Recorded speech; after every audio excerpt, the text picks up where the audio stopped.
All right, imagine this with me for a second. Someone hands you the keys to a luxurious private jet. It's yours. Yours to keep. Okay, it's not pretty good so far. But there's a massive catch. You have to live inside it for 100 days.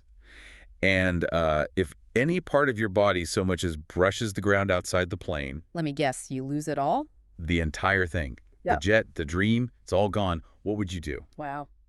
That sounds like the ultimate psychological and physical endurance test, doesn't it? It absolutely was. Yeah. And that's precisely the reality a pilot named Armando faced in one of Mr. Beast's most, well, incredible and intense challenges. Right, I remember hearing about this one. Just wild. It truly is. Today, we're taking a deep dive into that very challenge. Our mission is really to unpack the extreme physical, the psychological trials Armando endured, Mm. the surprising decisions he was forced to make along the way, and, the clever twist Mr. Beast threw into the mix. Always got to have the twists. Exactly. We'll distill the key insights from this wild ride, showing you what it really takes to survive, and maybe even thrive, under that kind of immense, sustained pressure. Okay, so let's set the scene. Mr. Beast has just bought this gleaming, what was it, a $2.5 million private jet. Yep. 2.5 million. Armando steps inside, and with that, bam! The 100-day clock starts ticking relentlessly. And the crucial rule is crystal clear from the absolute start. If any part of his body touches the ground outside the plane, the challenge ends. Immediately. No second chances. None. And then Mr. Beast, with his characteristic flair, just leaves him there. Just leaves him. It's fascinating because, on paper, a private jet is the epitome of luxury, right? Totally. That's what you think of. But how quickly do you think Armando realized it was anything but suitable for living in for 100 days? What were those immediate kind of grinding realities he faced? Basic needs like food, hygiene. Yeah, that's the core paradox, isn't it? It's this world-class machine for travel, but absolutely not designed for continuous human habitation. Armando almost immediately faced these, fundamental struggles. Like what specifically? Well, his food, for instance, was limited to an airline cart, stocked with canned meats and a microwave. Oh, man. Canned meat for months. Imagine that diet and hygiene. Total nightmare, no shower. He had to rely solely on dude wipes to stay clean. Wow. Okay, dude wipes for 100 days. That's something. I can only imagine. And then sleep. He described it as not that comfortable, I bet. leading to neck pain, truly miserable nights trying to find a decent position on the chairs, the couches. It paints a vivid picture of just constant physical discomfort. And that constant discomfort combined with the extreme confinement, that's got to take a toll psychologically, right? Pretty quickly. Oh, yeah. He said he quickly felt the wall starting to cave in. He even compared his situation to prison Prison, wow. and openly expressed how much he missed his family. What's striking here is how fast even the most luxurious environment can become a source of immense psychological strain when, basic human needs for space, variety, connection aren't met. It's a powerful reminder that true comfort goes way beyond just material possessions. It's not just about the fancy seats. Exactly. So to combat this mounting pressure and, keep the stakes high, Mr. Beast started introducing these periodic offers. Ah, the choices. These weren't just about cash, were they? They felt more like strategic tests. Yeah. Testing Armando's priorities, his resilience. Totally. On day 10, Mr. Beast presented his first major offer. Armando had to choose between $50,000 in cold, hard cash or a fully hooked up shower extension. Oof. Okay, think about it. 10 days. No proper shower. Just those wipes. That's a brutal choice. But despite desperately needing that shower, Armando chose the $50,000. Really? Why? What was the thinking there? His rationale was apparently incredibly clear and pragmatic.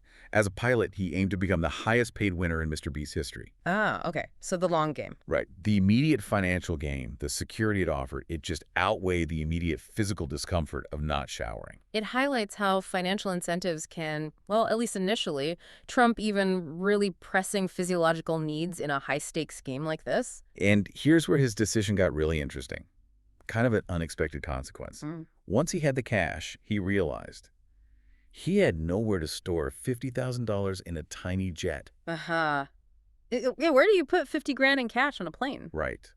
But then the real kicker, he started doing the math on private jet ownership. Uh-oh. He found out it would cost him $8,000 a month just for a hangar, 8 grand a month. Wow. $10,000 for insurance, $30,000 for 3 months of maintenance. Good grief. Suddenly, that $50,000 wasn't just pocket money. It was barely a drop in the bucket compared to the ongoing expenses. It immediately underscored his urgent need for more winnings if he was actually going to keep and maintain the jet. Okay, so that instantly shifted his perspective from just winning a prize to facing the pretty daunting reality of funding a luxurious lifestyle. Exactly. So by day 20, his sleep situation must have been critical. What was the next offer? Mr. Beast offered him a custom-made inflatable bench, like designed specifically for the jet, Ah, comfort. versus coordinates to a mystery crate. Hmm. Could contain anything from $250,000, maybe a Tesla, or even something worth more than the jet itself. Big risk, big reward. Okay, so sleep versus a massive gamble. Yeah.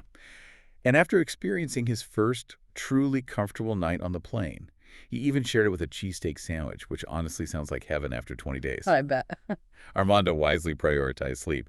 He chose the bed. He actually said, with this, my body can make it 100 days. Smart. That's thinking long-term survival. And the mystery prize. Did we find out? It turned out to be a Lamborghini. The Lamborghini. Wow. But notice the wisdom in his choice, though? He picked the bed. This wasn't just about comfort. It was a fundamental survival decision. It really highlights how, in these extreme endurance situations, basic physiological needs, like getting decent sleep, can be far more valuable for long-term success than, perceived luxuries or even huge immediate financial gains. It's a powerful lesson, isn't it? Right. Prioritizing that foundational well-being over flashy short-term reward. Definitely. Okay, so day 30. What's next? Day 30. Armando's intense cravings for fresh, diverse food were getting pretty palpable. He described the canned meals as smelling like cat food after a month of the same stuff. Oh, I can almost smell it. Cat food. Okay, so Mr. Beast offers him a choice. A full resupply of the same canned food or a DoorDash-enabled phone. DoorDash, finally. But there's got to be a catch. Of course. The catch was a mystery companion had to live with him for 24 hours. A companion. Okay, this is a fascinating psychological twist by Mr. Beast. So, food freedom versus forced company. What did he pick? He went for the DoorDash, prioritizing his desire for real food. And the mystery companion, who was it? A man named Nolan, who apparently hadn't had human interaction in 26 years. Wait, 26 years? Seriously, talk about a curveball. Nolan brought immediate chaos. He was apparently pressing buttons in the cockpit, wanting to fly the plane. It sounded completely wild. Oh my goodness, okay. And with DoorDash, they didn't just order food. They ordered insane stuff to, decorate the jet. Made it completely unflyable until it was cleaned up. Decorating a jet with DoorDash orders. That's I very read but they secretly flew the jet to the Florida Keys at some point. Seriously. Okay, that's bending the rules a bit maybe. But beyond the chaos, did the DoorDash help? Oh, absolutely. While the initial chaos with Nolan was significant, the DoorDash ultimately transformed Armando's living space. Imagine, after all that time, being able to order anything fresh, Yeah. cleaning supplies, a vacuum, even resistance bands for exercise. He literally nested, turning this confined jet into something that finally felt like a home. Making it his own. Yeah. But then came the profound realization, didn't it? Mm-hmm. What was it that? That even with all these newfound comforts, all the material possessions, DoorDash couldn't deliver the one thing he craved most. Connection. Genuine human connection. It couldn't solve his deepest problem, which was the isolation, the loneliness. Ah, right. That isolation really started to take its toll, didn't it? Which is such a common theme in these long-duration challenges. Definitely. So on day 40, sensing this, Mr. Beast offered a vacation with 2 other individuals for $50,000. 50 grand for some company. Seems steep. Well, Mondo, being the savvy survivor he was becoming, cleverly negotiated it down to just $1. $1. Nice haggling. So how did that go? Did it help? This brief period of fun, they had a movie night, apparently. It offered a crucial temporary break from his solitude. Good. However, it also kind of illuminated a common psychological pattern in these challenges. The day after a check-in or a brief interaction often felt even harder. Right, the contrast effect. The sudden return to solitude after getting a taste of connection makes the isolation feel even sharper. It's like a double-edged sword. Exactly. By day 50, the halfway point, Armando was really struggling. Missing his family terribly, he called it his weak point. Understandable. Halfway there, but still so far to go. So, Mr. Beast arranged a phone call with his wife and daughter, which, you can imagine, led to an incredibly emotional reunion. Oh, I bet. That must have been an essential emotional lifeline. It was. And Mr. Beast then took it a step further. He arranged for Armando to actually fly the jet to meet his family for a brief jet picnic on the runway. On the runway?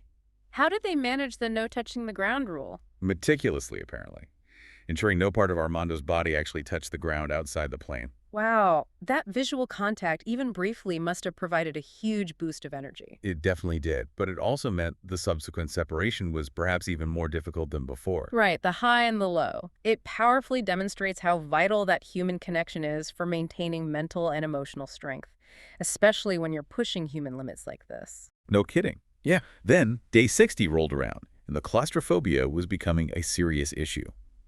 Armando was feeling increasingly tight, confined in the jet. Yeah, I could see that. 60 days in that small space. So the offer was an entire gym platform, specifically designed to be an extension of the jet, allowing him to step outside without actually leaving the challenge area. Like a little patio Yeah. attached to the jet. That sounds amazing. What was the catch? The price? $50,000. Wait, 50,000, the exact same cash she'd won back on day 10. The very same. Money he initially thought he absolutely needed to maintain the jet itself. This is a direct test of his, evolving priorities. So, space and freedom versus the cash he thought was essential for the prize itself. What did he do? He took it. He described the platform as amazing, a playground. It allowed him to exercise, get fresh air. It clearly and significantly improved his quality of life. That's fascinating. What does that tell us about his journey, choosing space and well-being over that immediate financial gain he'd prioritized earlier? It's a really clear indication that his understanding of what he truly needed to make it to 100 days had matured, right? Yeah, seems like it. Early on, the money was the priority for the future of the jet.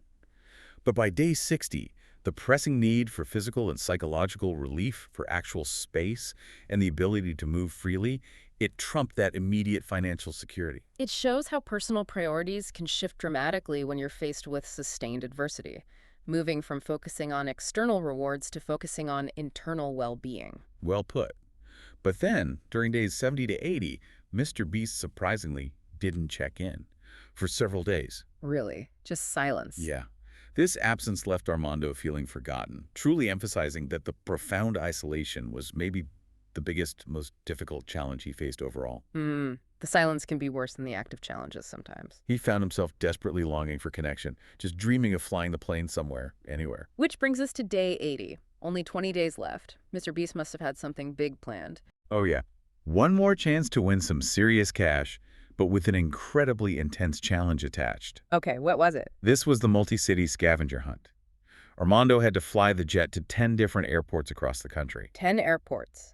In how long? He had to order a specific DoorDash item from each city and return to North Carolina by day 90. So 10 days for 10 cities, 10 items. Wow, piloting cross-country, coordinating orders.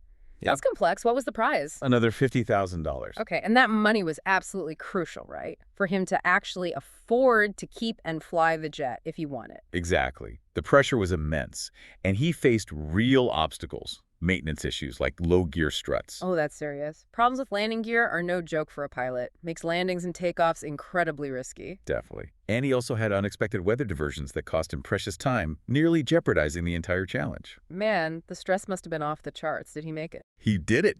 He completed the seemingly impossible task, acquired all 10 items from 10 cities, including a power bank and a Bluetooth speaker. It was a true testament to his unbelievable piloting skills and just sheer determination under pressure. Incredible.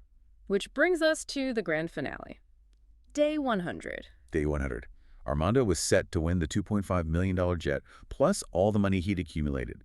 Home stretch. But Mr. Beast, always one for a twist, had one final, truly difficult decision for him, didn't he? The ultimate twist. Yeah. To win enough money to truly afford the jet long-term, fly it anywhere, basically live the dream. Yeah. Armando had to agree to stay for another 100-day challenge.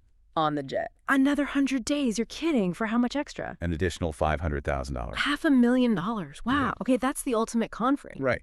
He had established a semblance of a home in the jet by then. He had the comfy bed, the DoorDash access, his decorations. He knew his family had a good support network back home. And he dreamed of flying his family around the world in that jet, making it a vehicle for their shared experiences. But another 100 days.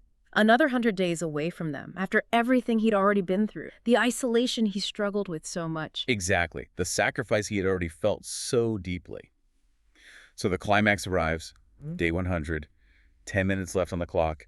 Armando's in the cockpit, just agonizing over this decision. I can picture it. The clock ticking down. Then Mr. Beast brings his wife and daughter onto the jet. Oh, wow. They didn't know about the second offer? They had no idea. And when they hear $500,000 for another 100 days, his wife immediately yells, "No. Oh, whatever it is, say no." Whoa. Just raw, unfiltered reaction. In that moment, the true priority of the whole thing became undeniably clear, didn't it? Completely clear. The family's well-being, their But connections. what did Armando do? In that singular moment, he made his decision. He stepped off the jet. He chose his family. He won the $2.5 million jet and all the money he had accumulated over the 100 days, choosing time with his family over that even larger financial cushion for the plane. Wow. His daughter received the deed to the plane right there, didn't she? Such a symbolic gesture of their new future together. Yeah. And their first destination, fittingly, Orlando. Theme parks, I assume. A much-deserved family trip. So, as you reflect on Armando's incredible journey, this whole roller coaster, what does this all mean for you, listening right now? Well, it really makes you consider how much is truly enough, you know? Mm. Armando's journey shows us that the pursuit of a dream, maybe like owning a jet and being able to afford it, can eventually cross a line where it starts demanding sacrifices of things that truly matter. Like time with family. Exactly. Time with family, personal well-being, that delicate balance, it shifts with each difficult choice we face. And recognizing when to say enough, maybe that's often the most valuable decision of all. Even when more seems within reach. Especially then.